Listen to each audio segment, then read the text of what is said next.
jedan i dva i točno vrijeme, 21 sat. Dobrodošli na književnu tribinu Bajbuk uživo. Drago mi je da ste se okupili u ovolikom broju. Meni je posebno drago i velika čast predstaviti vam večerašnjeg gosta. S nama je, recimo, legendarni urednik jednog kultnog lista Feral Tribuna, Predrag Lucić, i ja bih sad zamolio za početak, pošto nisam nabavio još uvijek onu tablu sa aplauzom, blesimetar, pa da pozdravite našeg gosta, a i mene malo pozdravite. Ja volim kad mi ljudi aplaudiraju.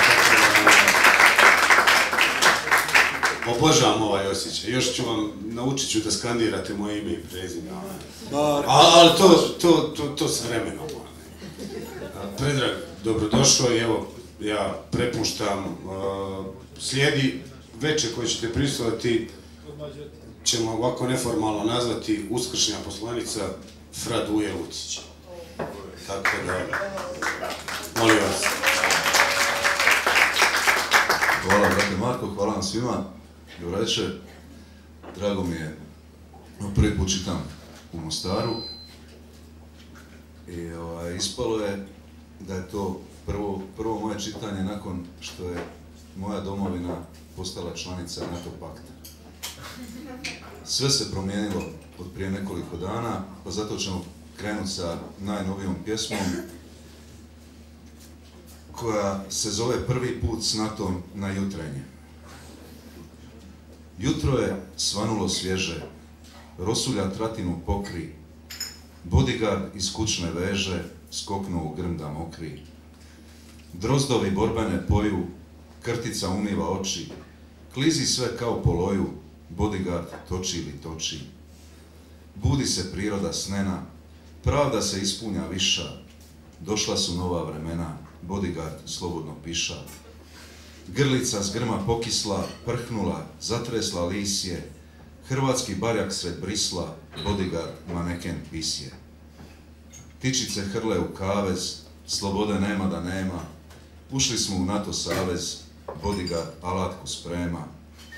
Bodyguard na pola kapka, zgleda se po toj divoti, radostan polokvi šljapka, šestoj se raduje floti. Inače, ova pjesma objavljena u Beogradskom Betonu kao pozdravno pisamce Ive Sanadera iz NATO-lenda, prijatelju i komšiji Borisu Tadiću. Inače, to je bila najvažnija vijest u Hrvatskoj, da nakon što smo primljeni u NATO, da i Srbija mora biti primljena u NATO. Tako nije ono što smo već mora i Srbija za nam. Mislim da će Srbija malo teže, za Bosnu ne znam. Srbija je kasno ustrojila vojni ordinarijat. Mi tamo imamo onog biskupa vojnog Jurija Jezerinca i čovjek se onako pošteno upeo, čak je neki dan svoje osobne povrijeđenosti preskočio i došao na poklonjenje Stipi Mesiću, ni ovaj se isto nije bunio. Ali dok nisu razgovarali, Jezerinac se žestoko zalagao da NATO proturaketni štit dođe u hrvatski Jadran. Uz štita Marinca i uz Jezerinca nas neće ni pakao smest. Mi skidamo gače, mi čekamo kad će naguzit nas ko jest da jest. Mi skidamo gače, mi čekamo kad će naguzit nas ko jest da jest.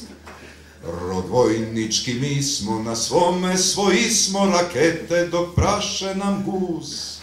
Ko hoće ne kaže, vazelin da se maže, taj našu će osjetit sluz. Ko hoće ne kaže, vazelin da se maže, taj našu će osjetit sluz.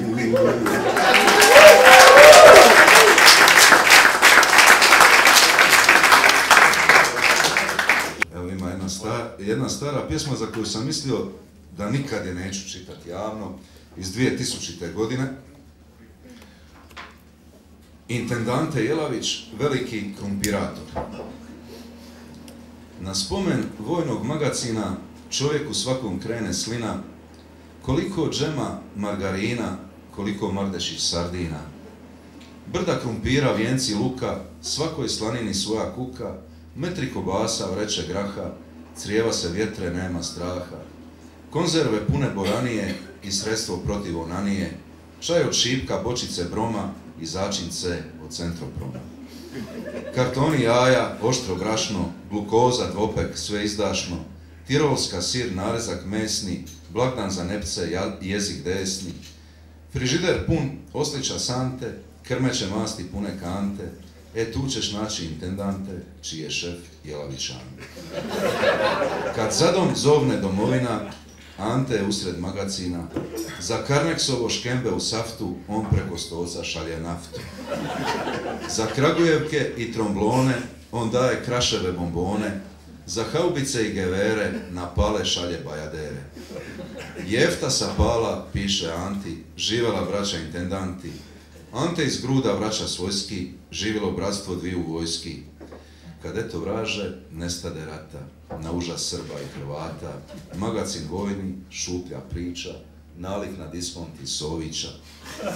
Šta ću kuću, misli se Ante, i posta Boban mjesto Mate.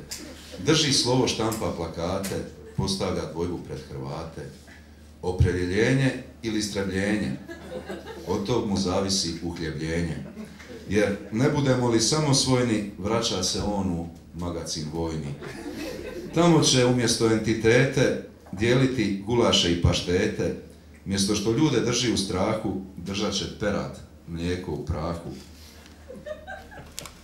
Tamo će imat sve ovlasti nad kacom zelja i kantom masti, tamo će biti čimbenik mira između kupusa i krumpira.